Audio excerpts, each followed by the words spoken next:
নমস্কার বন্ধুরা, আমি মানস বিশ্বাস দ্য বং ইন্সপিরেশন ইউটিউব চ্যানেলে তোমাদের সবাইকে স্বাগত জানাই। আশা করি তোমরা সবাই সুস্থ আছো এবং ভালো আছো। তা ভিডিও টাইটেল এবং থাম্বনেল দেখে তোমরা বুঝতে পেরেছো আমি কোন বিষয়ে কথা বলবো।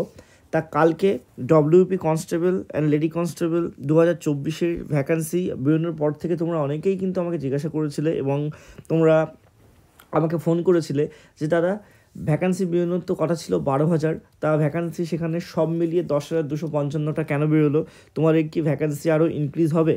তা আজকের এই ভিডিওতে তোমার ডিটেলসে বলবো, তোমরা ভিডিওটা শেষ পর্যন্ত দেখো এবং যারা যারা আমার এই চ্যানেলে নতুন তোমরা অবশ্যই চ্যানেলটি সাবস্ক্রাইব করে পাশের বেল আইকনটি ক্লিক করে রাখো।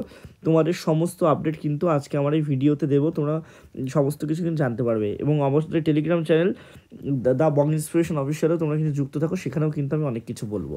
তা তোমাদের একটা কথা বলি, দেখো তোমাদের যে কালকের ভ্যাকান্সিটা বেরিয়েছে, ঠিক আছে, এই ভ্যাকান্সিতে তোমরা দেখতেই পাচ্ছ যে এখন তোমরা যদি দেখো এই জায়গাটায় তোমাদের যে নোটিশ, সেই নোটিশটা কিন্তু পুরোপুরি তোমরা নেই, ঠিক আছে। এখানে যদি গেট ডিটেলসে যাও, দেখো তোমার এই গেট ডিটেলসে যা শর্ট নোটিশটা আছে এবং তোমাদের যদি আমি আরও একবার ক্লিক করি, তোমরা দেখো এখানে যে লিস্ট আছে তোমাদের যে সহজ কেন্দ্রগুলোর, সেই সহজ কেন্দ্রগুলোর লিস্ট কিন্তু তোমাদের এখানে দেওয়া আছে যে কোথায় কোথায় তোমরা করতে পারবে।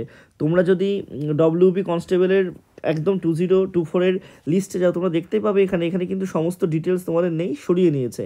এর মেন কারণ তোমাদের আমি বলি, মেন কারণ হচ্ছে তোমাদের ভ্যাকান্সি কিন্তু ইনক্রিজ হচ্ছে।